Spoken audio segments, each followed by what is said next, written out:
there are pros and cons to the types of markets. Code is about half and half split between regulated and deregulated markets. But the simple nature of our market, which is dominated by a couple of utilities, has really been helpful because there's just only a couple of stakeholders, that many fewer stakeholders to convince to get on board on the transformation. But of course, the state policy framework is only a small part of the story. The reality is that the US has had some, for the past decade or so, some really strong incentives for renewable energy adoption, which has really helped get the market going and seed the market, encourage the adoption of wind energy and solar energy. And I think a lot of folks talk about the lack of regulatory certainty in the federal policy framework for the US. And while that's definitely true that we've flirted with carbon legislation and not been able to move it over the finish line, and we've had some inconsistency on the incentive structures, the tax incentives for renewable energy, overall they continue to play a critical role in adoption of renewable energy. But of course there are also market factors as well. It's not as simple as mandating you will do this and it happens. We actually have to have the markets develop. The private sector has a key role. And over the last several years, the last 2 years in particular, the private sector in the US has been challenged by this dynamic, which I jokingly call the circle of death when I was in the wind energy industry because of the resulting impact of the wind energy industry. But we have low energy prices that were driven by a recession and by the housing market in the US going south. We have regulatory uncertainty with cap and trade being a possibility and then going away and then not knowing what's going to happen in the future. And then we have just generally recession associated with the hangover from the recession, reduced investment levels. All that said, we are going to continue on this path on implementation. And as we get there, we have to think about, we're on this path, is it going to be worth it? And what I've outlined here on the left-hand side for you is the cost impacts of our different key pieces of legislation. There's going to be a 2% impact on residential retail rates from the renewable energy standard. There's going to be a 2% cost impact from our Clean Air, Clean Jobs legislation, which is a conversion from coal to natural gas. There's a 1% impact on the investment we're going to be making on demand-side management, and that totals to about a 5% total rate impact. But the benefits that we're seeing are going to be immense. And we think the payback on this transformation is going to be great in the near term, but also in the longer term, as we expect that we are going to benefit the most from the experience of being an early adopter of these new technologies.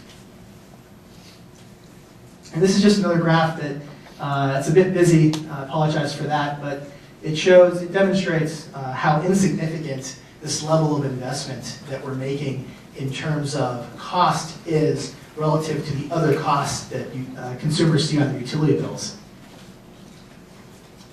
So the renewable energy impact is actually right here.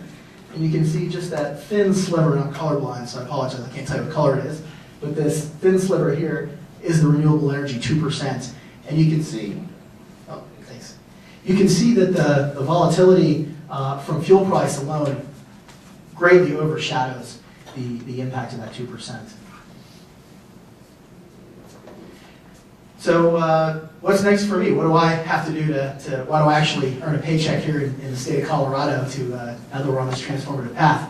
Well, the answer is we actually have to implement. And we want to implement in the way that gets the most bang for the buck. And so we are implementing in order to maximize the number of jobs that we get.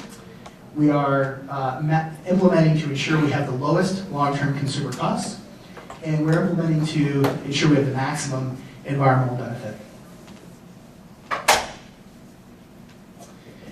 What's next is also thinking about what happens after we reach the one-third portfolio. And so here's a key question. 1/3 of that portfolio is going to be coal. And there's a lot of talk still about clean coal technology, understanding exactly what the potential is and whether or not that's a potential we can realize and take advantage of will be one of the things we focus on. On natural gas, another 1/3 of the portfolio, understanding if natural gas can be produced in an environmentally sustainable way. can fracking be done properly with low environmental impacts? And then also understanding at what point, as we increase our demand for natural gas, do we start seeing prices return? In the US, I don't know how familiar our guests are here, but in the US, back in the 80s and 90s, natural gas was so cheap that folks didn't even bother, in the 70s, natural gas was so cheap, folks didn't even bother capturing it, they just flared it. And as natural gas became a fuel for the electric power sector, the value of that went up. In the 90s, we saw massive investment in combined cycle natural gas power plants, and gas prices rose as a result. In fact, after our Hurricane Katrina, natural gas prices went up to $16 per million BTU from a level of about $5, $6 per million BTU before that, and then in the 70s, before the major investment, just a couple dollars per million BTU. Now natural gas prices are down to the $4 per million BTU, so a quarter of what we saw after Hurricane Katrina in 2005. And there's a question of, are we at $4 gas forever, or are we going to see prices return to $10 per million BTU or even higher potentially? And then finally, for renewables, for renewable energy, the question is, can we integrate beyond 30%? NREL and General Electric, the National Renewable Energy Lab based here in Golden, Colorado, I think you guys were out there this morning, and General Electric have done a study determining that we can integrate about 30% of our electric power coming from renewable energy without any major technological changes. So the question is, if we want to go beyond that in a cost-effective way, how would we do it? And so focusing on that R&D will also be key. And then the final priority for our administration is thinking about what's next. The electric power sector is on its way. We're focused on implementation of the framework for the previous administration.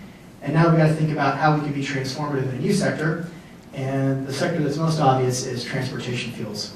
And if I can digress for a minute, I'm really interested in having the conversation be two ways today and going forward, not just what Colorado's been able to do, but also what India's been able to do.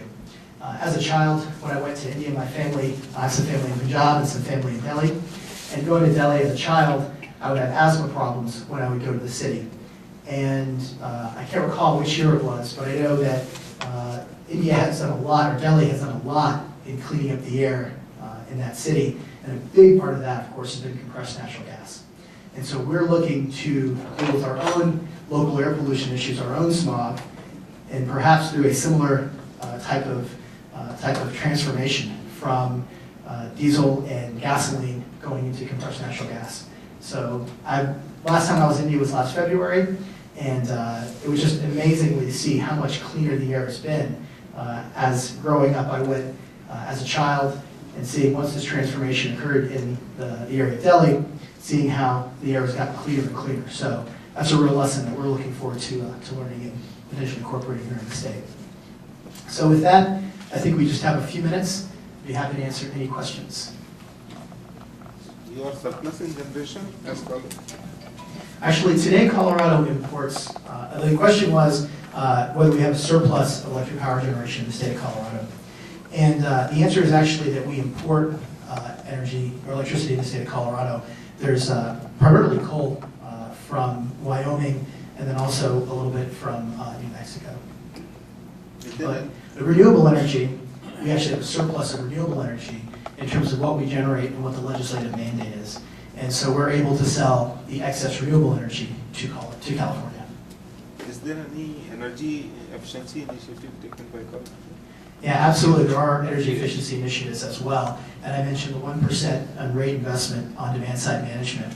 And I think Matt Baker, who will be talking later this afternoon, is probably in a better position to talk in detail there. But we essentially have provided some incentives for the utilities to make investments in energy efficiency on the demand side.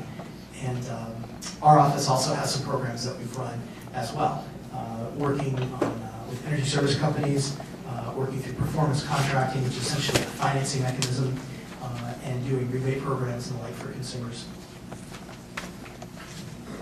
You mentioned about 30% renewable getting integrated without much problem, and if it is beyond 30%, then there are problems. It's slightly elaborate. Yes. So as I understand it, when we have 30% is the baseline renewable energy.